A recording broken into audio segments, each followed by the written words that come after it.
Halo Sobat Jatim, kembali lagi di podcast Ruang Informasi bersama saya Yunus Fandi di episode ke-66. Nah Sobat Jatim, saat ini saya sedang berada di lingkungan Universitas Dr. Sutomo Surabaya.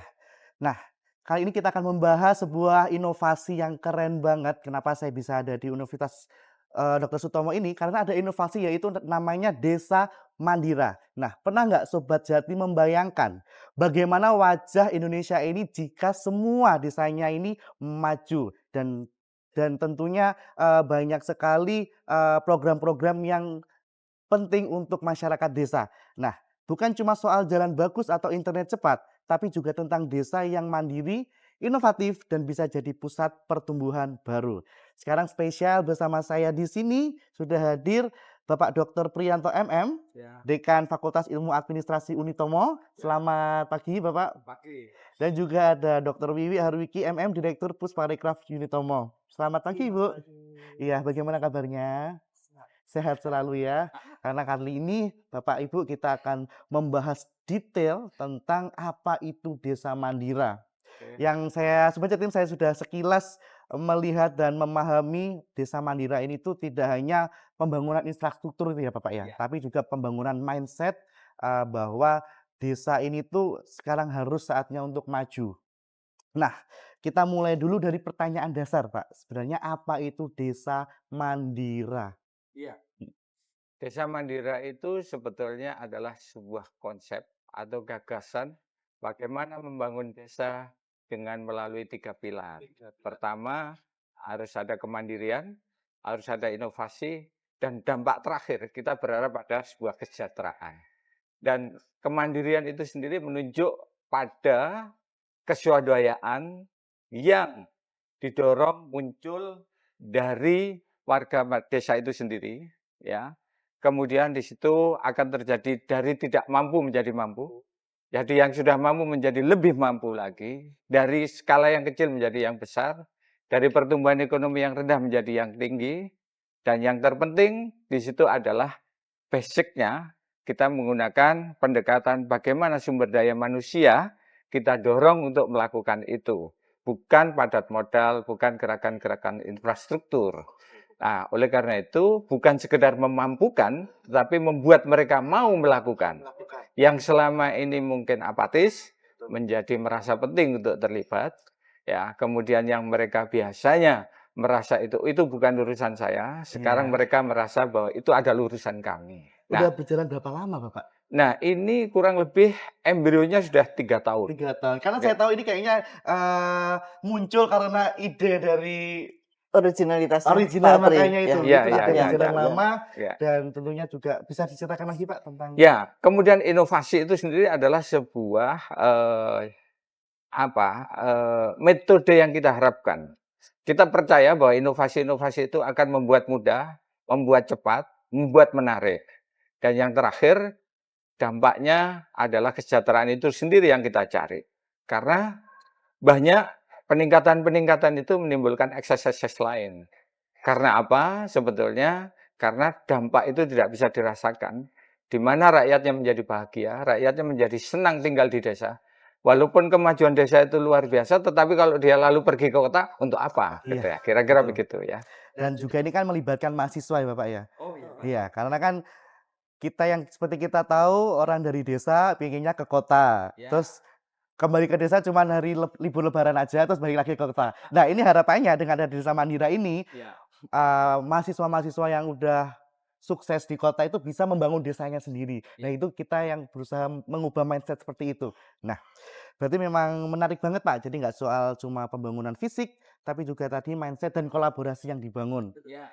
Nah, tapi gini Pak, apa yang membedakan program ini dengan program lain seperti Desa Tangguh Bencana, Desa Siaga atau Kampung Tangguh? Apa sih yang menjadi pembeda di Desa Mandira ini? Nah, ini yang menarik. Nah. Ya, karena desa Mandira itu benar-benar didesain bukan hanya sekedar kita memberi pengetahuan, dan sifatnya ini menjadi menyeluruh. Kalau desa tangguh bencana, kita di bidang kebencanaan fokusnya. Kalau ini kita bagaimana memang desa ini bisa tumbuh dari desa yang lemah menjadi desa yang mandiri, dan itu basicnya adalah sumber daya manusia yang tentunya dan yang akan kita jalankan ini adalah sumber daya lokal yang kuliah di Unitomo, kebetulan berada di desa itu, yang kita harapkan terus tinggal di situ. Yang selama ini biasanya kami kerjakan adalah mahasiswa kami yang bukan dari wilayah itu, lalu pergi ke wilayah itu, melakukan berbagai pencerahan, setelah itu kita tinggal. Nah, biasanya setelah kita tinggal, itu mereka berkurang semangatnya, berkurang eskalasinya. Nah, kami berharap, ini yang membedakan lagi, lama mereka tinggal.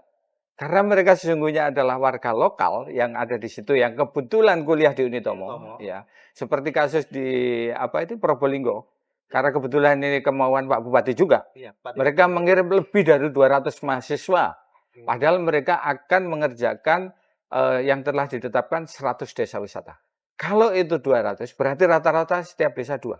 Nah, kita bayangkan kalau itu mereka tinggal kurang lebih 2 tahun, saya kira sudah sangat banyak yang bisa dikerjakan dan mereka akan diharapkan menumbuhkan rasa cintanya kepada desa mereka. Iya. Jadi nggak cuma sekedar ya cuma buat pulang aja ya Bapak ya, tapi juga membangun. Iya, betul. Dari sisi pariwisata kan juga bisa mendongkrak ya Ibu ya dari Desa Mandira itu. Mungkin bisa dijelaskan Ibu? Jadi kebetulan kami pariwisata itu kan pariwisata desa tentunya bagian dari kegiatan atau program-program Mandira itu. Jadi ada pariwisata itu adalah sehat dan satu lagi adalah hijau, kemudian wisata itu sendiri. Dan ada 5 program di sini dari Mandira itu kebetulan kalau saya ini concern di pariwisata dan studi tentang ekonomi kreatif sehingga saya akan melihat itu Pak Pri ya. Ya. Jadi misalnya kita tentang wisata. Wisata itu program apa saja yang selama ini bisa dilakukan. Jadi ada wisata itu wisatawan kita libatkan dengan SDM-SDM yang sudah disiapkan oleh Pak Pri tadi, teman-teman tadi, sudah berdaya, sudah mampu berbahasa Inggris, sudah peka terhadap bagaimana mengelola lingkungan. Kan itu yang penting, Mas. Nah, bagaimana para wisatawan itu bisa dan mau terlibat di dalam pengelolaan lingkungan. Termasuk ya menjaga keasrian, nilai-nilai, kemudian jika ada acara-acara, upacara-upacara lokal, itu tetap menjadi daya tarik para wisatawan yang minimal ke desa itu bukan orang-orang tua-tua yang sudah mapan, tapi teman-teman yang sudah tinggal, teman-teman yang tadi dikatakan Pak Bri adalah berdaya, itu menarik dia sebagai wisatawan. Nah, di sana mereka akan dilibatkan mungkin dalam tadi yang dikatakan adalah wisatawan ekowisatawan tadi ya, ekowisata bagaimana memelihara lingkungan. Termasuk mereka suka kok Pak Pri ya untuk terlibat di dalam bagaimana sih mengolah sampah atau membuang sampah yang benar, disiplin ya. Kemudian itu ada 2 kan tadi yang satunya adalah tentang hijau ya, hijau kan. Nah, hijau itu berarti kan ekoturism ya. Nah, ini bagaimana? Tidak hanya sekedar mereka misalnya di desa itu tidak hanya sekedar tetap hijau, tapi bagaimana membuat sesuatu yang hijau yang baru. Ya. Dan itu harus sustain. Itu yang memang sudah terbukti ada, termasuk di dalam program Mandira itu. Ya. Ya, kira-kira itu yang bisa saya Bisa saya tambahkan begini. Jadi begini, ini yang berbeda, kita berbasis kurikulum. Ya, kita ada kurikulum berdampak istilahnya, dan mereka kita bebani setiap semester itu dengan target-target terapan. Jadi mahasiswa ini di samping belajar kurikulum yang memang sudah ada, maka ya karena kita embrionya ada 2, yaitu yang kita sebut dengan Taruna Desa, itu berbasis untuk peningkatan kapasitas aparatur desa dan lembaga-lembaga yang menyertainya seperti BUMDes dan lain sebagainya. Yang berikutnya kita punya SPADA, Sekolah Pariwisata Desa. Nah, itu basicnya adalah untuk pengembangan desa wisata. Mereka kita target, misalnya semester ini, mereka menyelesaikan misalnya peningkatan kapasitas bidang komputer dan lain sebagainya. Kemudian yang SPADA kita kasih kesempatan untuk merancang sebuah pengembangan desa wisata gitu. Semester berikutnya misalnya peningkatan tentang tata kelola keuangan dan seterusnya dan seterusnya. Jadi ini basicnya kurikulum dan nampak perkembangan setiap semesternya, dan itu basicnya tentunya adalah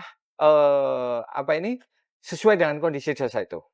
Dan yang menarik, alhamdulillah karena kita Unitomo punya hubungan kerjasama dengan Kemendesa, Kemendesa akan terlibat langsung untuk memberikan pendampingan yang selama ini mereka sudah sangat mengetahui tentang problematika bagaimana pendampingan di desa.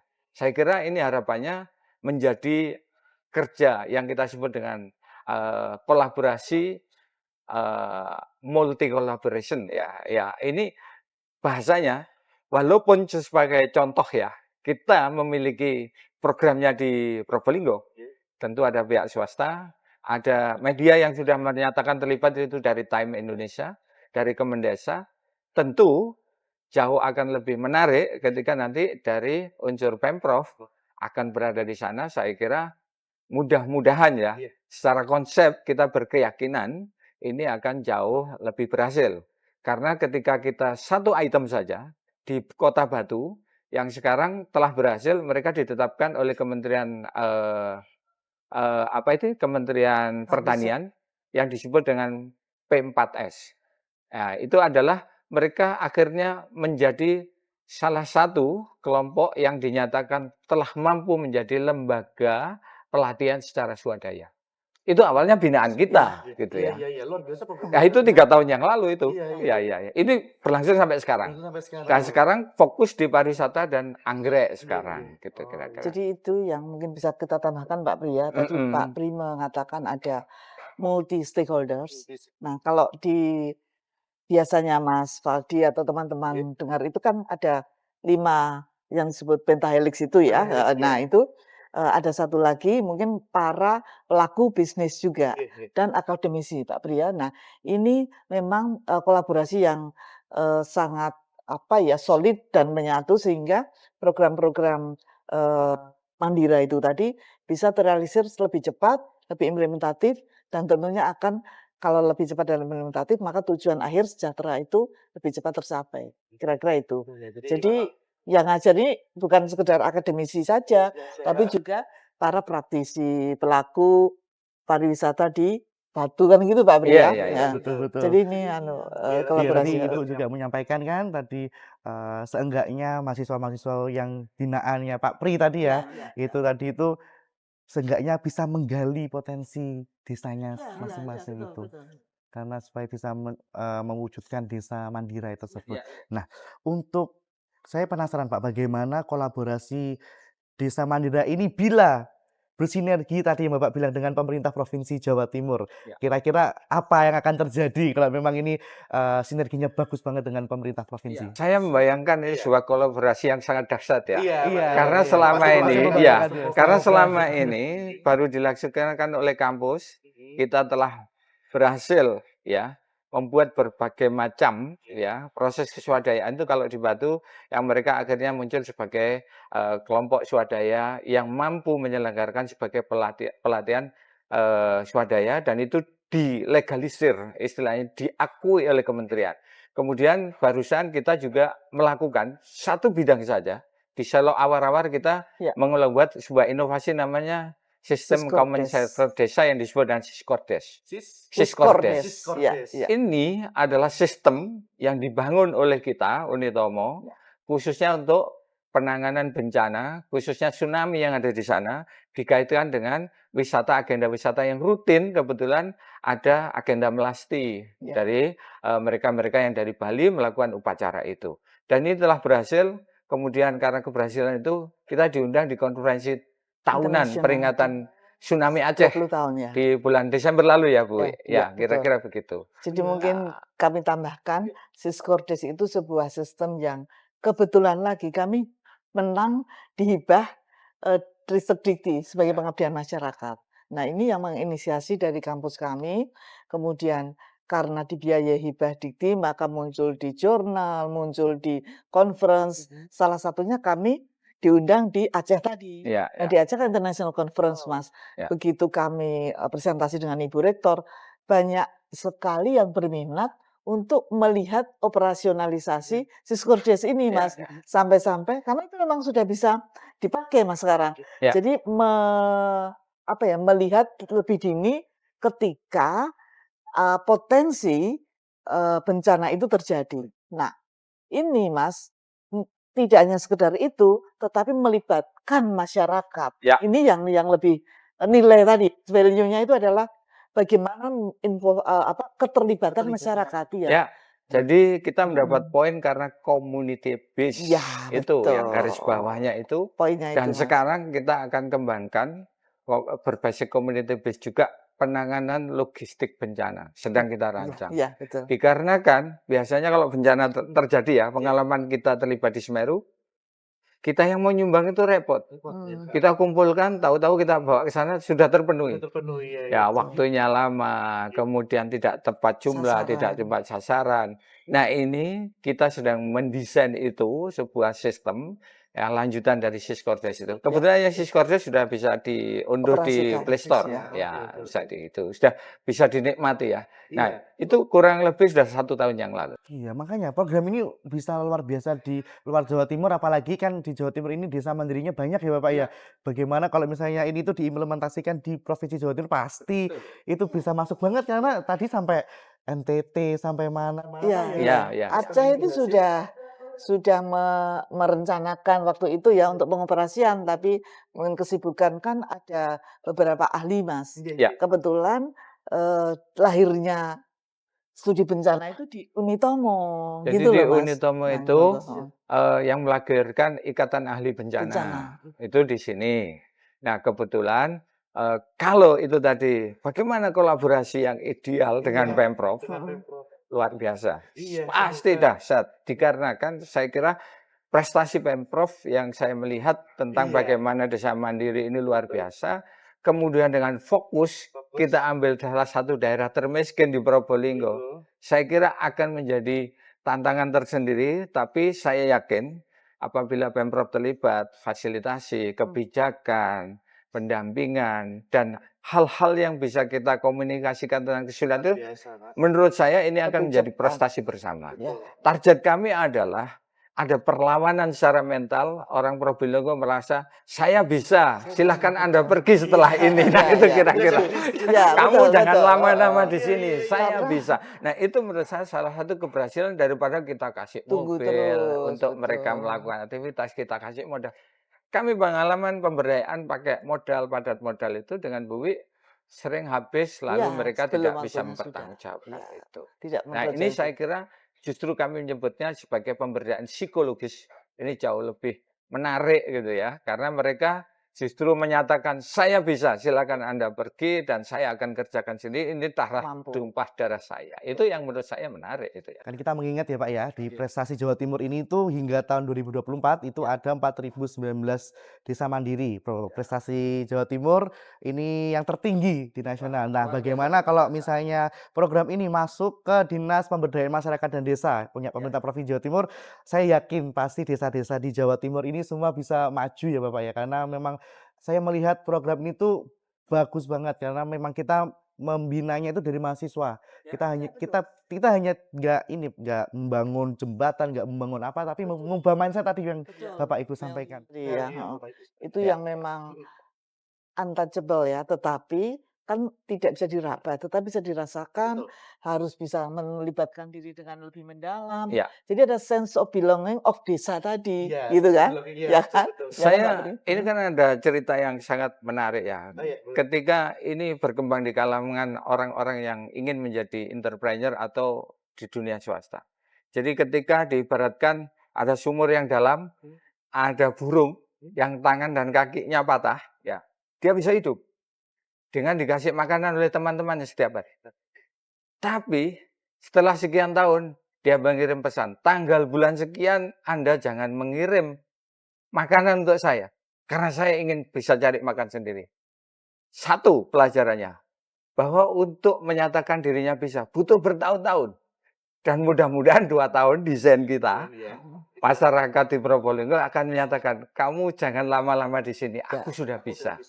Dan menunjukkan bahwa pembelian materi itu ternyata tidak serta-merta membuat seseorang untuk bangkit. Bahwa mental dia untuk bangkit, untuk menyatakan melawan kepada keadaan, itu jauh lebih berharga. Dan di dalam kisah burung tadi, burung ini jauh lebih hebat karena dia bisa menyelesaikan masalahnya sendiri setelah menyatakan jangan beri bantuan kepada saya. Saya ingin setelah Unitomo melakukan kegiatan ini, orang-orang Probolinggo atau desa A, desa B, dan seterusnya yang bekerja sama dengan kita akan menyatakan, sudah, kamu jangan Cukup. bantu saya mau bangkit sendiri. Saya kira itu yang paling menarik ya. Untuk di Probolinggo ini masih berjalan atau Ini berjalan, Berjalan, ya. rekrutmen, pola saat rekrutmen. mungkin Bapak ada contoh konkret di desa tertentu nih, misalnya desa yang berhasil bikin inovasi atau berhasil mandiri secara ekonomi selama sejauh ini, Pak? Ya, Di yang Batu. tadi saya katakan itu yang kita jalankan di Kota Batu, Desa Ya. Jonrejo, yang akhirnya kita sudah tinggalkan mereka karena mereka sudah swadaya dan mereka telah mengembangkan melalui salah satu itemnya yaitu tentang pertanian anggrek, dan ini telah punya akses sendiri mereka dengan kementerian. Iya, Ya, ya. udah layak kita tinggal itu.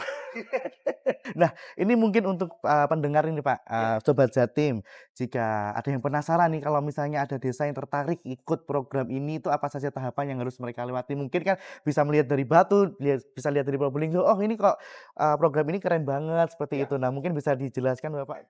Baik, saya kira kalau ini kan ada yang bersifat masif ya. Iya. Ada yang sifatnya juga tidak masif. Yang tidak masif itu boleh sifatnya mengajukan untuk kerjasama dengan Unitomo. Iya. Kita punya pusat studi pariwisata, Barista. kita punya program Sepada, dan yang buat mereka yang memang tidak berbicara dengan kemampuan khususnya formal yang diharapkan, standar formal, kita punya School of Tourism. School of Tourism ini kita telah mendidik kader-kader pariwisata itu bekerja sama dengan swasta, khususnya Jatim Park. Kita trainingnya di sana. Mereka seolah-olah menjadi penyelenggara. Mereka kita ajak berdiskusi bagaimana menyelesaikan problem-problem pariwisata. Dan itu bisa sifatnya yang di luar yang kita programkan. Dan ini mudah-mudahan menjadi sumbangsih kami kepada masyarakat yang membutuhkan yang sifatnya School of Tourism tadi. Kalau yang sifatnya turunan daripada Taruna Desa, bisa juga kita memberikan pendampingan-pendampingan yang lain. Nah, Bapak, tentunya Desa Mandira ini kan tidak langsung terbentuk ya. Nah, apa saja tahapan atau fase yang dilalui dari awal Bapak ini punya ide sampai tahap kepelaksanaan ini sedemikian rupa? Jadi awalnya kita parsial ya. Pariwisata dulu, kemampuan melatih, kemudian kita ke kebencanaan, lalu kita lanjutkan tentang bagaimana mitigasi bencana dan lain sebagainya. Yang memang benar-benar kita lakukan secara masif, ini yang sedang kita jalankan pada tahap rekrutmen, ada sekitar kurang lebih 200 lebih mahasiswa. Per hari ini diberikan 227 mahasiswa yang akan kita kelola bersama-sama dengan Pemkab Probolinggo, dan itu sudah tahap rekrutmen, ke tahap persiapan, lalu kita identifikasi persoalan desa, kemudian kita taruh mereka di sana, kemudian kita kasih bekal ilmu pengetahuan umum, kemudian kita kasih kurikulum untuk per semesternya tanggung jawab masing-masing. Misalnya desa ini dianggap lemah di IT, maka 6 bulan ini, Ya, 6 bulan ini harus bebas buta IT. Kemudian kalau mereka ada problem-problem perencanaan, kita ajari itu. Kemudian kalau kita perlukan pendampingan, tentu yang bersifat umum, kita hadirkan dari Kemendes.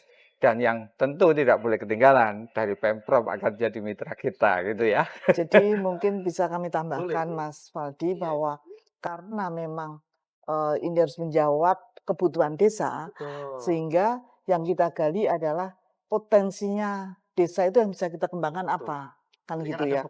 Betul, setiap desa punya uniqueness ya, sesuatu yang unik karena kalau saya selalu bicara terkait dengan pariwisata, sehingga yang unik itulah yang akan bisa dikembangkan tentu dengan melibatkan seluruh aparat yang kita sebut sebagai pentahelix tadi, sehingga bisa menjawab kebutuhan desa. Bukan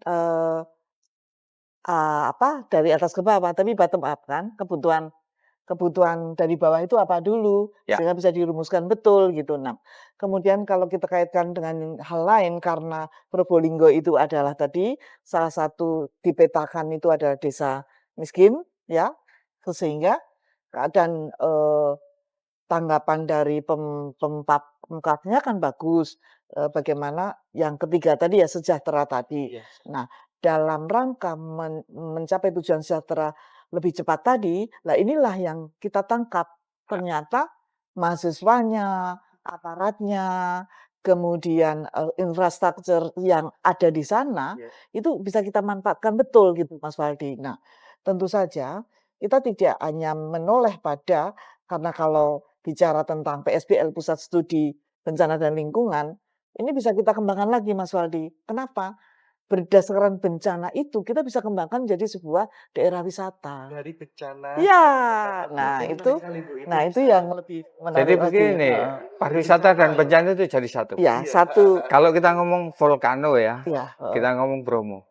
Justru yang disukai kalau mau meletus itu, yang sudah dilarang untuk dinikmati. Tapi betul. untuk turis-turis asing, wah itu sangat luar biasa ya. Nah, kembali kepada konsep tadi, yang ingin saya katakan bahwa kita dengan konsep desa mandiri, kita menghindari bahwa program yang kita kerjakan ini jangan sampai tidak sesuai dengan mau Iya, masyarakat. betul. Jadi ibaratnya beli baju, kita kasihkan nggak Nggak cocok. cocok, Nah, pas lebih baik ukurannya kamu pesen aja mau Betul. ngapain, gitu dia ya. ngomong ini aku butuhnya ini. Iya, jadi istilahnya ini built-in proses yang kita gunakan pendekatannya. Jadi kita bangun bersama-sama sambil kita tingkatkan kualitas SDM-nya, tetapi sudah kita lakukan sebuah gerakan nyata.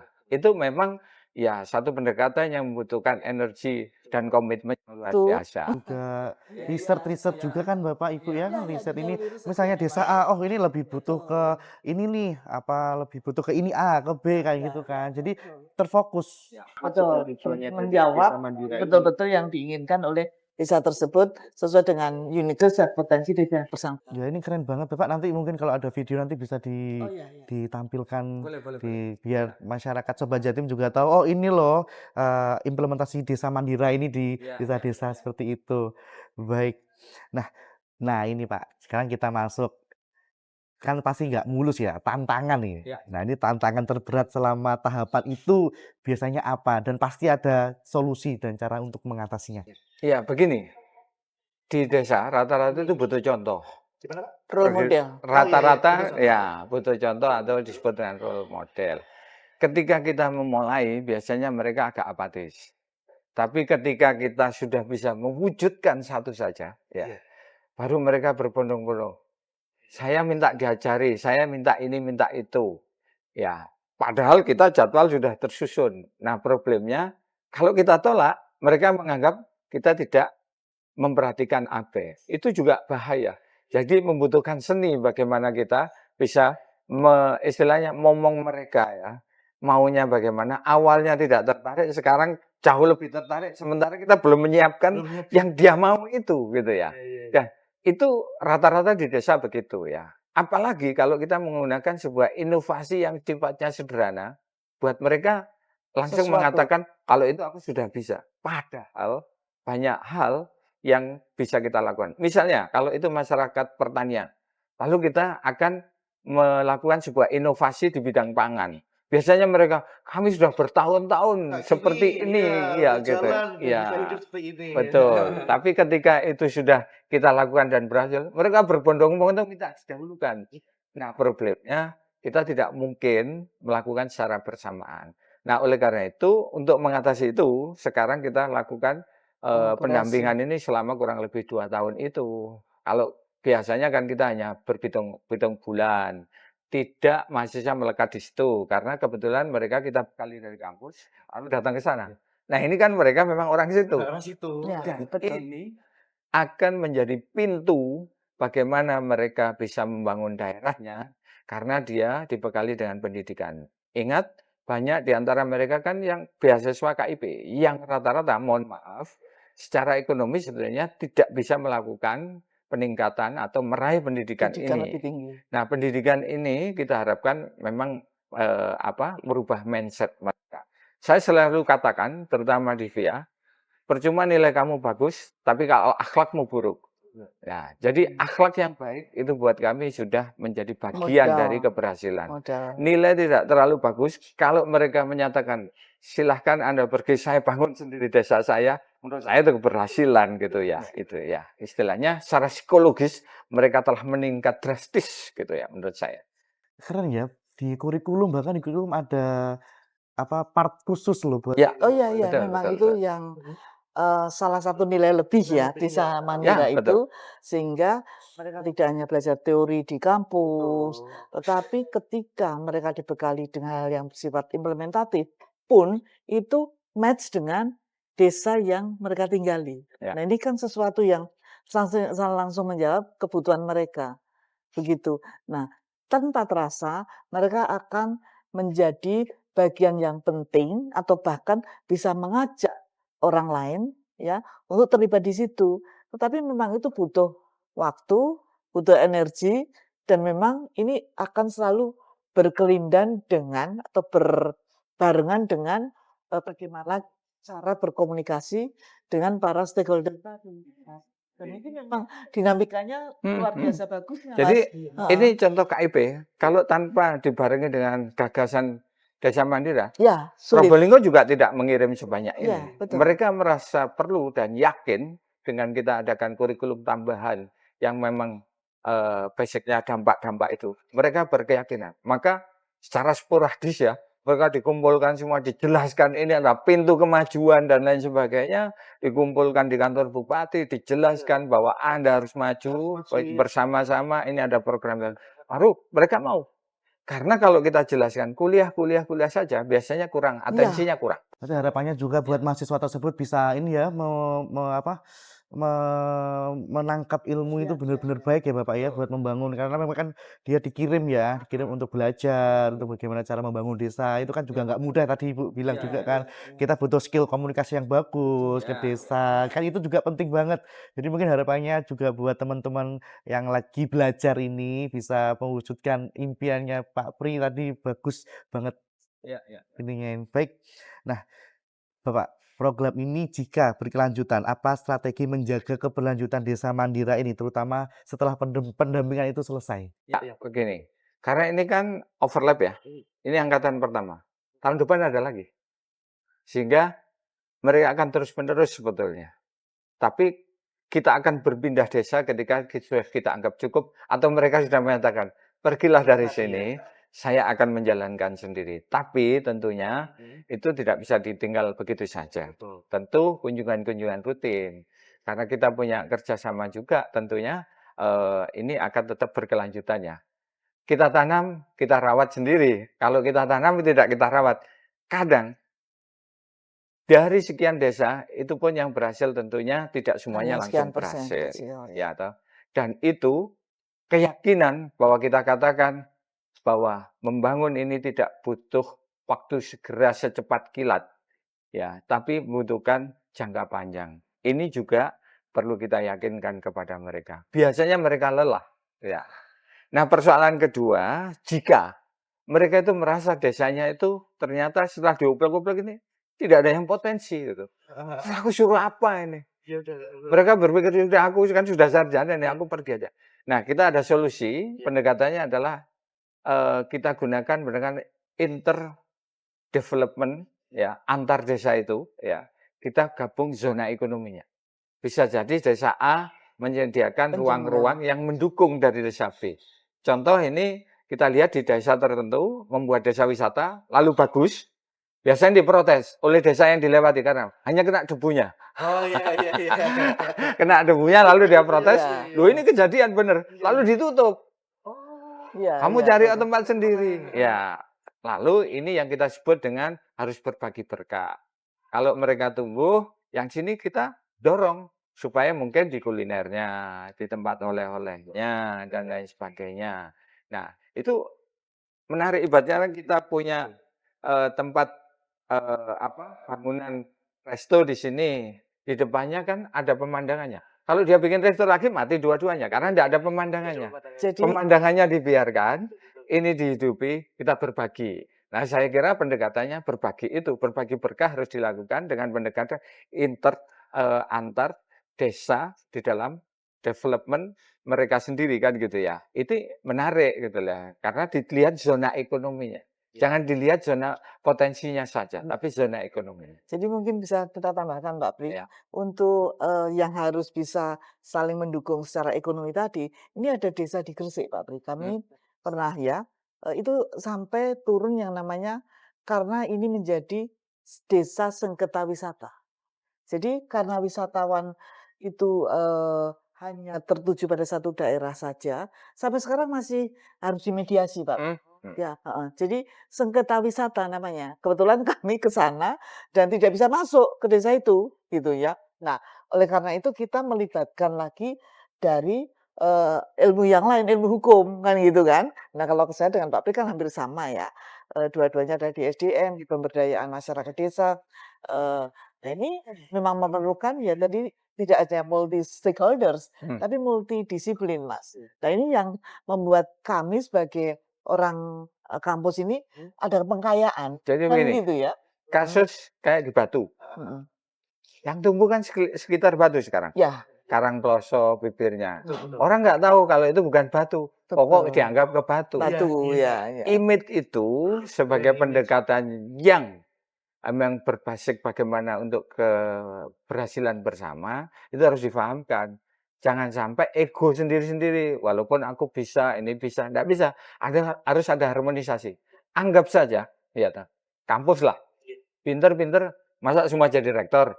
Ya ada yang jadi rektor, ada yang Dan tukang jadi sampah. anak Ini buah. sebetulnya hanya seni peran. Jadi mereka harmonisasinya dijaga, seni perannya dijaga. Kamu bagian jualan aja dah.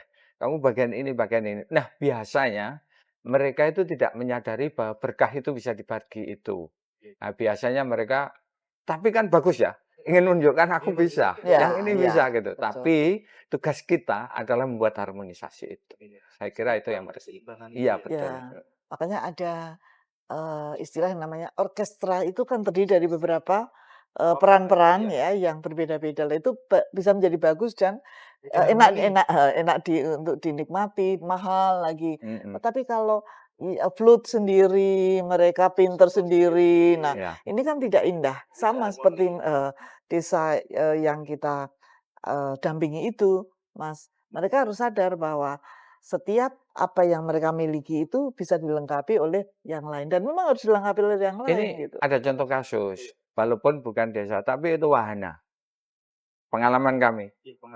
Wahana itu semua pengen eksis. Katakanlah penjenengan kebetulan wahananya mainan apa. Bowie ada wahana lain, ini wahana lain.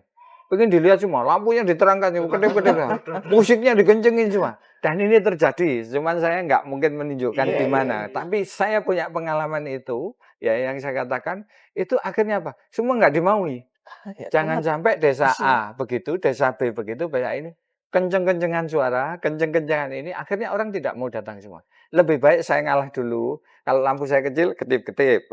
Kalau lampu besar, nerangin. Kalau yang lain, lampu yang karakter yang indah. Ini yang harus kita jaga. Nah, tugas inilah pendamping kita.